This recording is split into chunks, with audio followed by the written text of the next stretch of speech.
through the ministry of Peter, you have called me to carry that cross and to be blessed with that mission.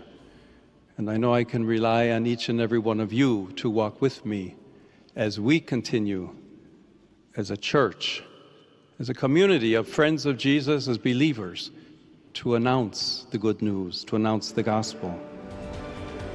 Iyan ang sermon ni Pope Leo XIV sa una niyang misa bilang bagong pinuno ng Simbahang Katolika na idinao sa Sistine Chapel wala pang 24 oras matapos siyang piliin ng mga kapwa kardinal. Sa iba pang bahagi ng kanyang homily, ipinagdasal ni Pope Leo XIV na makatulong ang simbahan sa pagbibigay liwanag sa daigdig. Gabi naman, matapos siyang mapili, binisita ni Pope Leo ang lugar sa Roma kung saan siya tumira ng ilang linggo bago ang conclave. Bumati at nagbasbas siya sa mga naroon. Huwag magpahuli sa mga balitang dapat niyong malaman. Mag-subscribe na sa GMA Integrated News sa YouTube.